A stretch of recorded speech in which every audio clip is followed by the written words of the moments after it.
right, so welcome Ray Smith to our Saturday series for the Marist Fashion Design and Merchandising Department. And I wanted to introduce you. So you are, let me get my notes because I don't want to screw this up. So you write about fashion, the business of fashion and fashion trends, and you have a special emphasis on men's style, which I love, and that's how we met. And, this is all for the Wall Street Journal. So I wanted to ask you, first of all, how did you find yourself writing about fashion? What is your background? Because I know that the students would love to know more about how you found your way into this world. I knew since high school I wanted to be a writer, and so I majored in journalism from NYU in New York. And at that time, I was just a general assignment reporter, which meant I covered a variety of subjects. When I had the opportunity to work at the Wall Street Journal, I started as a commercial real estate reporter. And that wasn't something that I was interested in, Yeah. but I wanted to be at the Journal so badly that I was willing to learn the subject. And while I was working at the Journal, there was a woman who your students may know, a reporter, a fashion reporter, Terry Agins. She was one of the pioneers of fashion reporting, especially business fashion reporting. I so admired her and looked up to her and admired her writing that when I got to the Journal, I immediately introduced myself to her. And I was such a fan of the way she wrote about fashion and business that I was hopeful that I could do something similar, but for menswear, because we really weren't covering menswear all that much. And when I had the opportunity to raise my hand, when the Journal was starting a Saturday edition, a lifestyle edition, I pitched a men's fashion beat, and I got that job.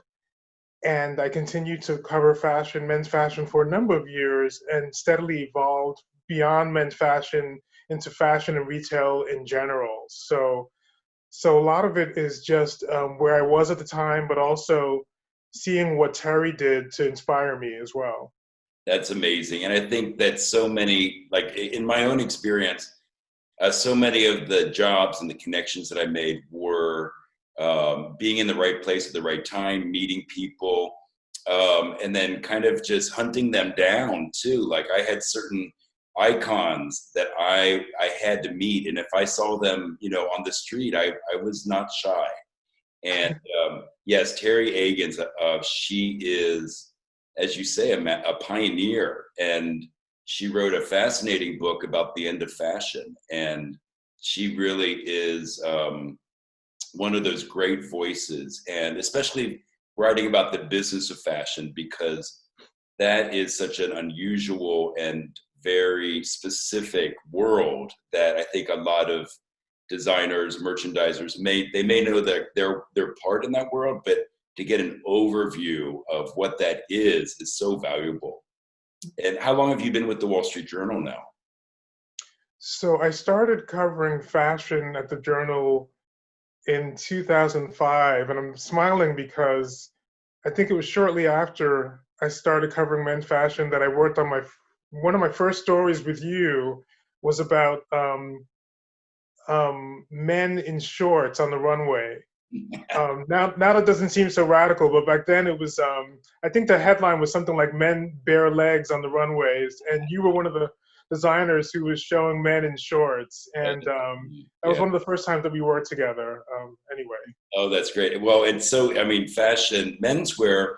One of the reasons why I got into menswear because so few people were really working in that arena. Everybody was working in women's wear. And so it's been so fun to watch the menswear industry grow and evolve. And the customer also has grown and evolved. And when I think about some of the retailers, when I would show them things like shorts with a suit or whatever, and they would roll their eyes, now they're selling it. And it's just, and when you look at the runways now, it's so fascinating because especially in this world of where there's a lot more gender fluidity and non-binary identification, I think menswear has played a much more interesting part. And menswear is influenced by women's wear now. women's wear has always been influenced by menswear, but now you're seeing it move the other direction. Absolutely. Yeah. So I wanted to ask you a few questions about some of your stories that I loved. Um, so as a writer, what have you seen as some of the biggest stories coming out of the pandemic? A lot of the big stories coming out of the pandemic have to do with the question of what now? Like, where does fashion go from here? On a number of levels, from the very superficial, what are people going to want to wear? Um, some brands are pivoting to leisure wear, or what they call leisure wear or lounge wear, expensive lounge wear. Um, but there's really open questions about how we're going to dress coming after this, with one camp, arguing that people will have a pent-up demand to dress up again after this is, whenever this is over. Um, but others, we were, even before this, John, we had been on a more casual lifestyle trend, not sloppy, but just more casual and comfort. Even women sort of deciding I don't have to wear heels every day or ever again. And so the pandemic, just accelerated that sort of casual trend that we were all sort of going down. So that's one thing that's come out, the conversation about what are we going to wear, how long this is going to last, and what are people going to be in the mood for. Yes. The other thing is obviously about, sort of from an industry perspective, there's been a lot of questioning about how many fashion shows we've been having and how much, and it all ties into carbon footprint and environment and waste. Um, Several brands were doing, up to 8 collections a year. There were pre-collections and capsule collections and shows all over the world. So there was just a lot of excess and just this cycle that burned a lot of people out. And I think the pandemic has raised questions about whether that all made sense and whether that's something we should aspire to go back to, or whether we really should scale back. And I know Gucci, for example, and I'm going to probably bring up Gucci a couple of times in this talk. Yes. Um, they, for example, sort of said, enough is enough. We're not going to, do this, all these pre-collections and all this traveling, and we're going to simplify our message. And so I think that there's a lot of questioning about how many collections are necessary, timing of collections, when they come out. The calendar has always been a big question, like why are we selling swimsuits in January? And so I think there's going to be continuing questions, and I'm already noticing just from reading Women's Wear Daily and Business of Fashion and what's happening in Europe, because Europe is obviously at a different stage of this than the United States is. And, they're already proceeding with live shows, and stores are opened, and it looks like some of them may be wanting to return to the old ways of at least, live shows and all that. And so there's going to be some diehards who want to go back to the way it was, a little bit different, but just feel like digital shows just don't have the same punch. And I even, read a couple of reviews from Vanessa Friedman in the Times, and I think even Bridget with Women's Wear Daily, where they were sort of disappointed by the digital shows. And maybe all this to say that maybe this is all going to require much more imagination on the part of retailers and designers um, going forward. They're just going to have to be a lot more imaginative in how they move forward. Absolutely. And I think it's been interesting. I think a lot of designers are kind of reassessing whether they really need to be doing a fashion show, whether that's going to really impact ultimately their business. I know that in the day, if you didn't do a fashion show, you just weren't really on the map. And yet people have carved out amazing, very successful and imaginative businesses without getting on that circuit. And I know that New York Fashion Week is coming up, and I guess that it's, from what I understand, maybe there are going to be some live shows. I don't think so. I think it's all going to be kind of digital, at least for this season, to kind of bridge the the COVID world, and hopefully maybe in the spring things will open up. But I have seen some of the shows in Europe, and it's true. There's nothing like a live show, and it's just it's because it's so visceral, and whether you're there or even looking at it online, there's something about seeing it on the runway versus seeing it in like a still life. And Right. it was interesting. The couture shows, they were all sort of digital, and they all did sort of different formats. Dior Yes. did beautiful kind of narrative, this very imaginative pre-Raphaelite type story, and then others did sort of behind the scenes. Some people just showed sketches, and Yes. I think it was Yes. really, in some ways it was kind of like a placeholder. Uh, Yes. but I did appreciate, I mean, Dior, what they are doing with the collection. So they built the little kind of miniature models, which is how clothes used to be sold. Yes. They would create these little models, put them in a trunk, and take them around the world, and customers would order from that. And so Dior is kind of reviving that, and I think that part was very interesting. But I do think that, yeah, the live shows, there's just, in this day and age, there's nothing like it, and yet there are so many people that are looking for other ways to kind of promote their message and to get their message out. Now, you had written a couple of great articles about the pandemic. One was the quarantine-induced makeover. The other one was how to look professional while working from home. And those are both, I know, like for my mom, who was trapped in Cincinnati and couldn't get to the hairdresser, she was very concerned. And I know that a lot of my friends who have to show up for like a business meeting, they may have a coat and a tie on, but they're wearing shorts, and I wonder if you could just speak a little bit about those two articles that you wrote. Absolutely, and thank you. It really is, so much of our lives are tied up, our professional lives, excuse me, are tied up in our image and how we look. And one of the things that this has all forced us to reconsider is how we can adapt, and what that's going to take and what that's going to look like. And in some cases, with the story about the quarantine-induced makeovers, this whole period has prompted, for serious people at least, a lot of reflection. And some of that reflection is sort of embracing what you really look like, or at least working with what you look like without the tools that you normally would have had.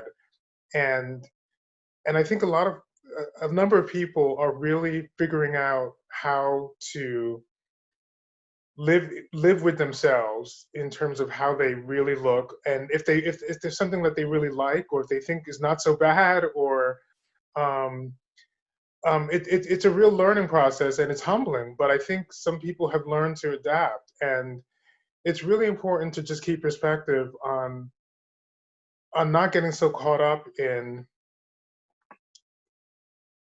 an image that you've maintained, and you're afraid that it's going to sort of um, disappoint people. I know that in fashion, especially, a lot of people have reputations that are based on how they look and appearances.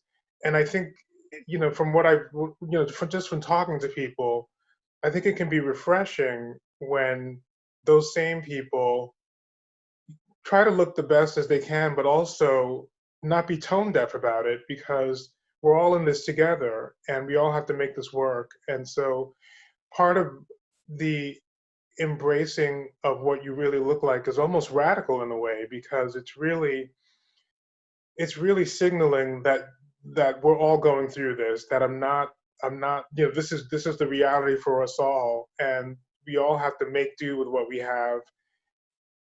It's a lot to ask for, especially for fashion, because we're so used to, images everything. But the flip side of that, and we noticed this with influencers, for instance, on Instagram, that fashion has to walk a really, a tightrope, because they're really in this danger of looking completely tone deaf if everything's too brushed and perfect, because it's just this disconnect with where we really are right now. I agree. All that to say, yes, keep up your appearance to the best that you can. And if you're going gray, do something stylish with it. It doesn't mean compromise on style. But I think what's happening is this realization that that we're all in this together, and this is not the time to be tone deaf and superficial. I agree. I mean, the whole idea, the phrase tone deaf for me has been a big, it's been really been on my mind, because I feel like, especially in social media, we can't help it. We want to show kind of the best versions of ourselves typically. And yet during the pandemic, this has been the great equalizer in many ways. It's been very humbling.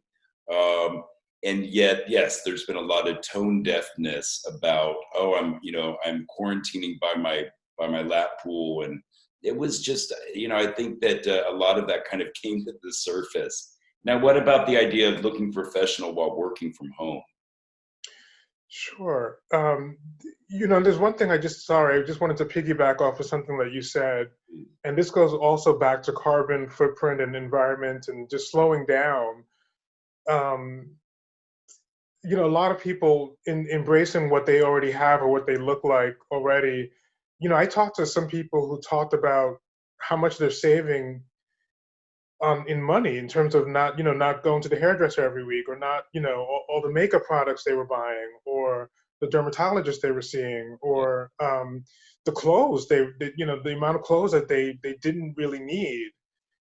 So that's another part of this. And to get to your other question about looking professional, that's still really important. And I think from what I reported, in the early days of this, um, you could get a pass on not looking your best because everybody was sort of getting used to this and camera angles and all that. And but now you really have no excuse, and it's really we're noticing that there's a lot of opportunity for people to really offer guidance. We're noticing that there's all sorts of stylists who have pivoted to giving advice on how to look professional.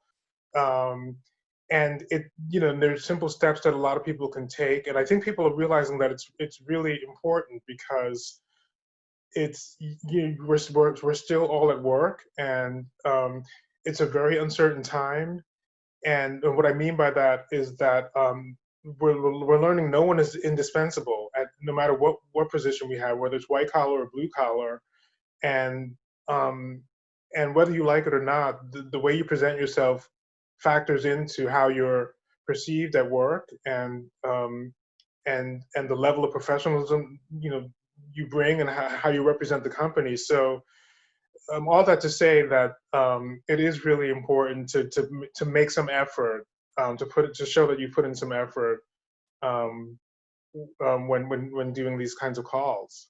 I agree with you. I had an 8 a.m. call this morning with people in Hong Kong, so it was 8 p.m. there, and I definitely realized that when the camera turned on, like, shoot, I got like bedhead hair, and but it was fine. But I learned from that, like, even if it's an 8 a.m. call, I need to get my act together a little bit. It's interesting, John, because it's not. I think you're the same. I'm not naturally obsessed with the way I look, Yeah. and nothing against people who are, but I just I don't spend a lot of time on the way I look in my daily life. And so I think it's harder for people like us, but at the same time, you don't want to get off a call looking at yourself and going, oh, I just wish I had just brushed my hair a little more, or did this, or tamed my eyebrows. And so if you can keep that in mind, that you don't want after the call to regret Yeah. that you didn't try a little harder. I think this is a good message for the students, because they're going to be doing a lot of online interviewing, whether it's for internships or for their first jobs. And we can't shake hands anymore right now, and that to me was always like a big indicator of the energy of the person. And now it's very much like this. So it's a very interesting topic. Now I wanted to switch topics a little bit. So alongside the pandemic, which has absolutely uh, changed the way that we are thinking about the fashion industry, the Black Lives Matter movement, which has exploded, rightfully so, and in a very timely way, that has brought up a lot of issues, again, culturally, socially, but absolutely in the fashion industry about the representation of people of color in our industry. Um, I will say that one of the things that I have noticed through the years, which has been really refreshing, the runways, the models there's a lot more, excuse me, diversity on the runway. So that has been a really heartening aspect to this. But I do think that the conversation needs to be had, and we need to talk about this very openly. And one of my first interviews that I did for this Saturday series was with Brandis Daniel, who founded Harlem's Fashion Row. And she's so inspiring, and she's, again, a real pioneer in this conversation. And the CFDA had donated $1 million to her nonprofit to help designers of color kind of rise and survive through this pandemic. Now, you've written a series of articles. One was about what happened fairly recently about Black activists pushing for a deeper change within the industry. Can you speak to that a little bit, please?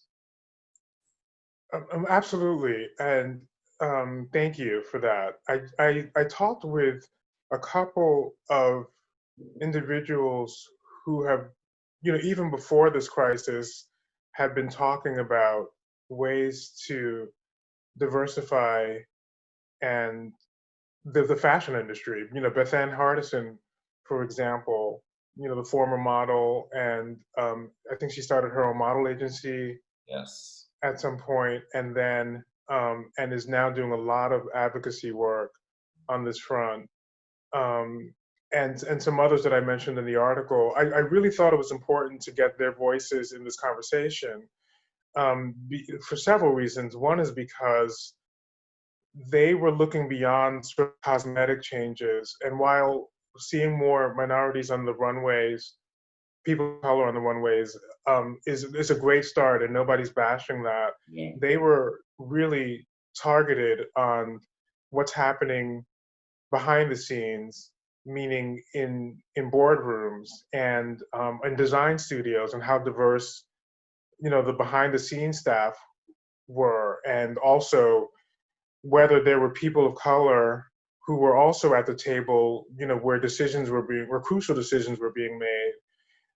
And so it was really important to talk to those kinds of people for the story, who were really trying to get at the heart of, the more substantial meat of what being a truly diverse and inclusive industry is. At the same time, as I was talking with those folks, because I really wanted to get their voices in there, a lot was happening on social media, and social media has really, in so many ways, been changing fashion and influencing fashion.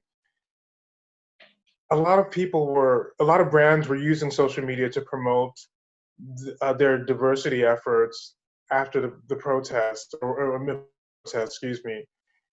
And what was happening is, what some of my colleagues and I noticed were happening, were that users, followers, were commenting and calling these brands out, saying, "Hey, wait a minute, you said this, that Black Lives Matter, but I remember working at your company, and Black lives didn't matter then." And so we were getting this drumbeat from social media of all these complaints and hypocrisy, really. And so really, between these activists like Bethan Hardison, and also the social media drumbeat, it really put the spotlight on the fashion industry, and raised these issues that people like Bethan have been talking about for a long time. It's not just about cosmetic changes and one ad campaign or one fashion show. It's really beyond that.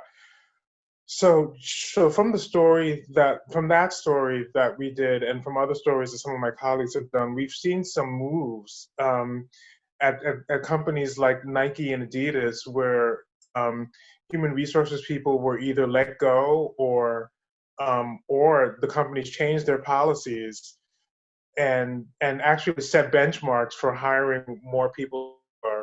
So the result of some of the press coverage as well as the pressure on social media has prompted some of these companies to take steps to commit to changing their culture, from whether it's hiring more people to doing things like you mentioned before, Virgil Abloh and his scholarship program. There are a couple of scholarship programs that have been launched in recent months because of this, as well as mentorship programs and emphasis on the pipeline of talent. And so this all this to say, this goes beyond like there are enough Black designers, and we can talk about that, but also it goes beyond models and into the actual offices and back offices and who's at the decision making table, Exactly. and not just fashion brands but also retailers as well. There's a designer, Aurora James, had launched a 15% pledge, I think it's called, where it's calling for retailers to devote at least 15% of their space or online space to Black brands. And so retail is another area that this movement and these people have been focused on in terms of not diversifying their ranks, to include more buyers of color, but also to think about the brands that they carry. Exactly. No, I love the 15%. I mean, it's a great starting point. And but that leads me into my next question, which was very exciting. The Fashion Scholarship Fund is partnering with Virgil Abloh too, and he's donating. I don't know. I forget the number. I want to say $1 million, but Yes.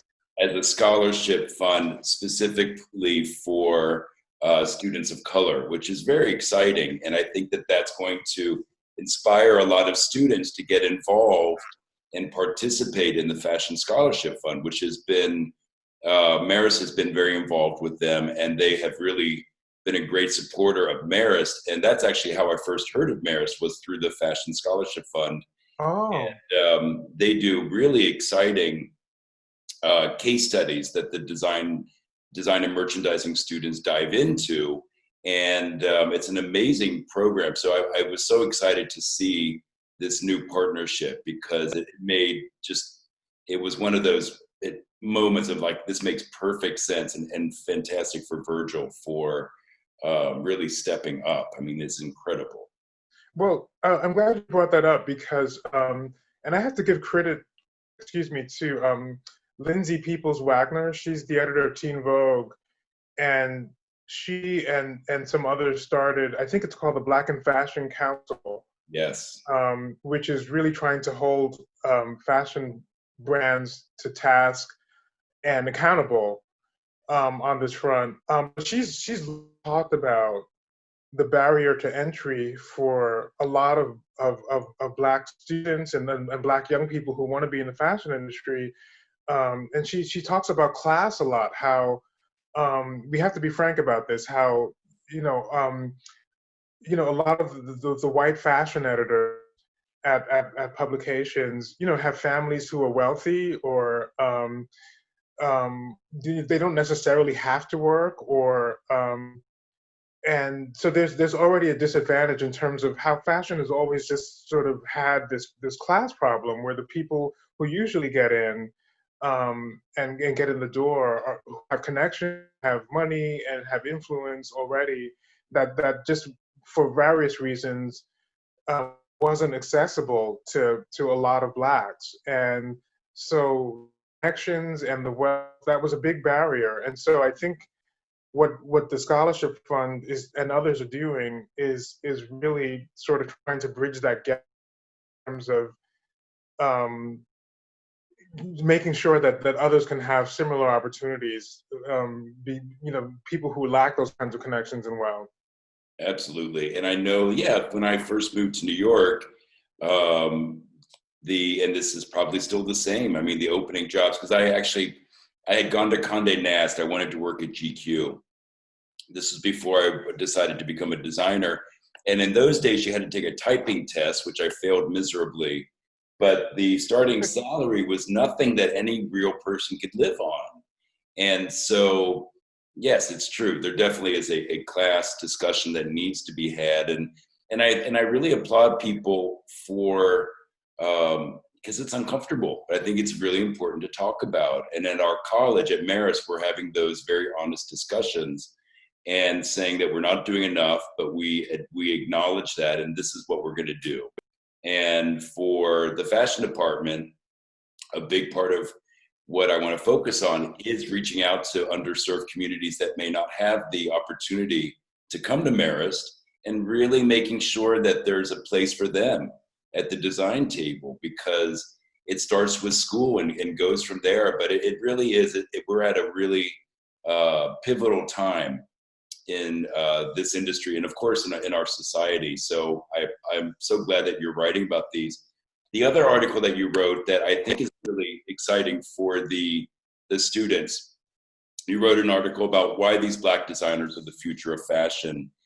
And I loved it because you involve more seasoned industry designers like Tracy Reese, Virgil, Oswald Boateng, who's one of my favorite menswear designers. And it was basically their introduction of these new names. Can you speak a little bit about that article? It was really wonderful. Thank you, John. Thank you. I had really happy to work on that. It was actually not my idea, I have to say. It was coming to me from the off-duty team, a fabulous editor there, Roy Bertrand, and so we ended up collaborating on it, and it evolved into what it became. But we always had that idea of wanting to tie the past and the future, and also to acknowledge some of these quote unquote like unsung heroes in terms of black fashion designers, to make the point that there have always been Black fashion designers, but what happened to them? Yeah. Why didn't they break out? Like, why did they have the same type of breakout success as some of their peers? And there are various reasons why, but people like Stephen Burrows and Tracy Reese, as you mentioned, and Andre Walker's, and there's a whole host. And so it was important for us to, in that story, to acknowledge that the of a Black designer isn't new, and that there's a history here, and we have to figure out why history keeps repeating itself in terms of excitement about this Black designer or this group of Black designers, and then disappear and they go into obscurity, and then we're raising our fist about where are the Black designers, and then class, and then the same cycle happens. And so so it was important to have that context for this story, and the idea to have them sort of lift up, if you will, the next generation and give a spotlight to the next generation did two things. One, it was very generous of these designers to do that, because when I interviewed Oswald, and he was frank. He was sort of like, I'm still figuring out how to make it. I'm not there yet. Yeah. And so we're asking these people to sort of, even as they're struggling with their own businesses, in some cases, to tout somebody else. And so it was real generous of them to do that. But also, I got reaction from some of the young designers, like Faye Noel. I think it's Faye or no, Fee. Sorry, Fee Noel. Sorry about that. And who were so touched and moved that some of the designers that they looked up to, Black designers they looked up to, that they were on their radars. It meant so much to them, because they know how hard their predecessors worked, and they know that these new designers know that they're here in large part because of what people like Tracy Reese did and are still doing. And so that was also a part of this, that not only is the journal acknowledging these seasoned designers, but also that these younger designers there's a reciprocal recognition of from the younger designers recognizing the people who paved the way, but these senior designers recognizing that we have to build momentum around not just ourselves but the future. Exactly. And it also just gives a context that we've always been here, that we're not this is a novelty, and this is something that actually matters, that there's some substance here, there's a history here Yeah. that you can't write off um, and ignore. And so those were some of the things that were going into that. And I also have to say that I as part of my research, I got to watch Mahogany again, Diana Ross movie.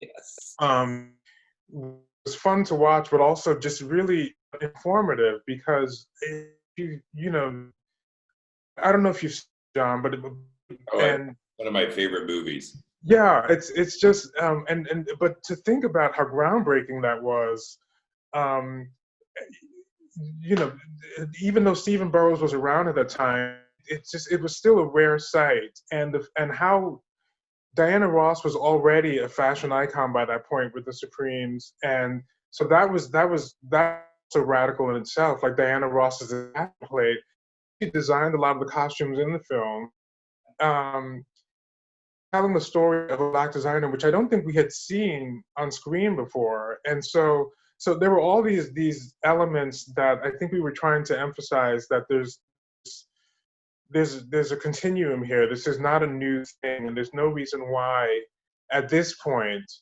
um, that black designers shouldn't have a bigger profile, or that there shouldn't be more household names. Black designers. There's really no excuse. It's not like the talent isn't there or the pipeline isn't there.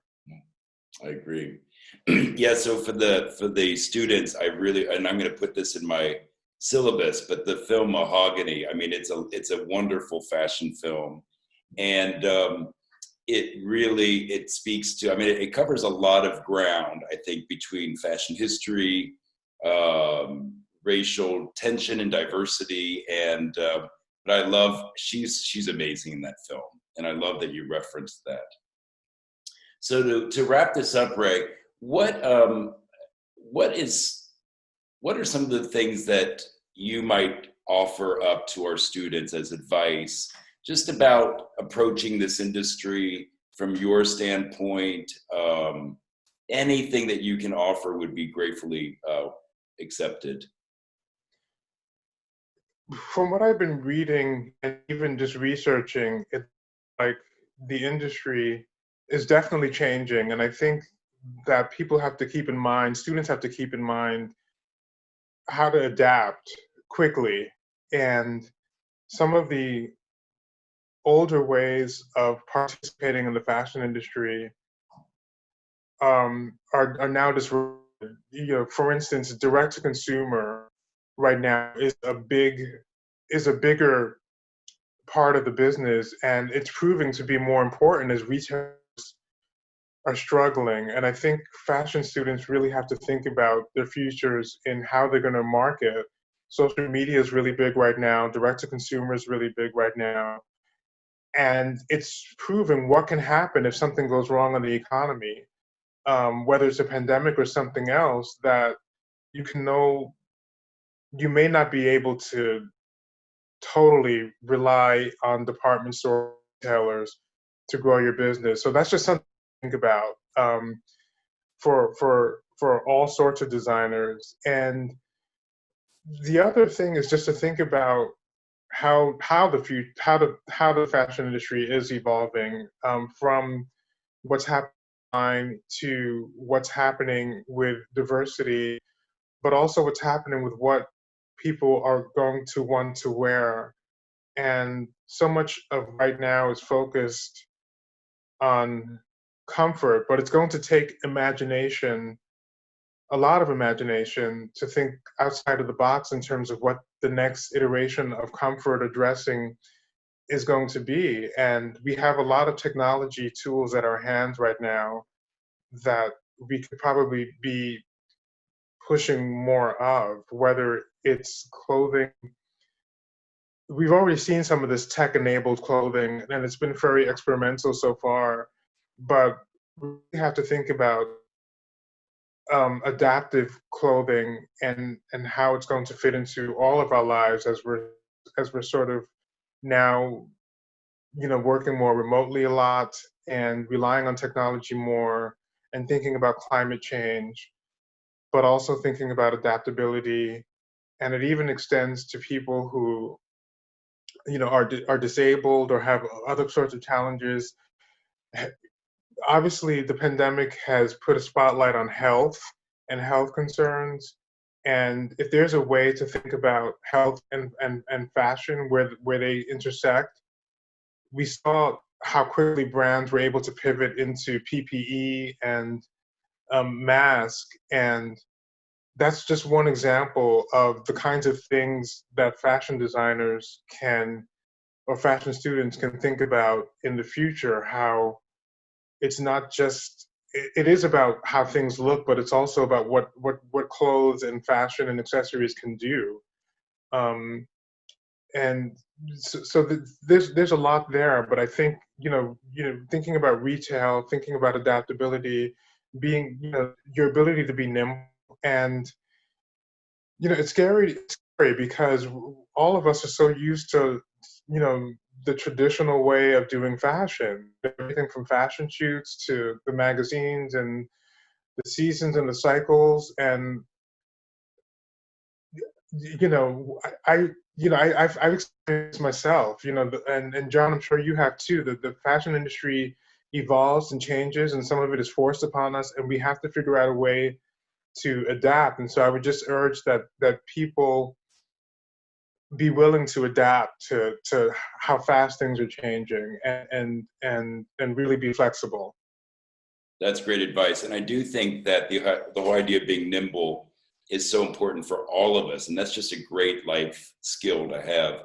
And we are definitely at the precipice of starting to incorporate technology in a much bigger way, whether it is on the garment itself, through the technology of how the fabric's being created, and then as well in the world behind the scenes, like all the digital implications of how things are being designed, how they're being communicated through marketing, all of that stuff. And this is a really interesting intersection because on one hand, yes, there is this traditional way of doing business, and a lot of that will continue to stay, and that's about human relationships.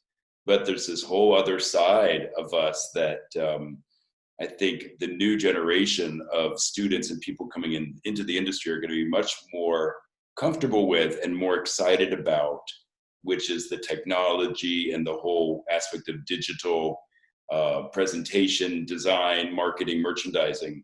Yes. And so that's one of my challenges as the director of this program, is how do we move forward as a program to develop and really tackle those new worlds and make sure that our students are prepared to not only enter this industry, but to be leaders.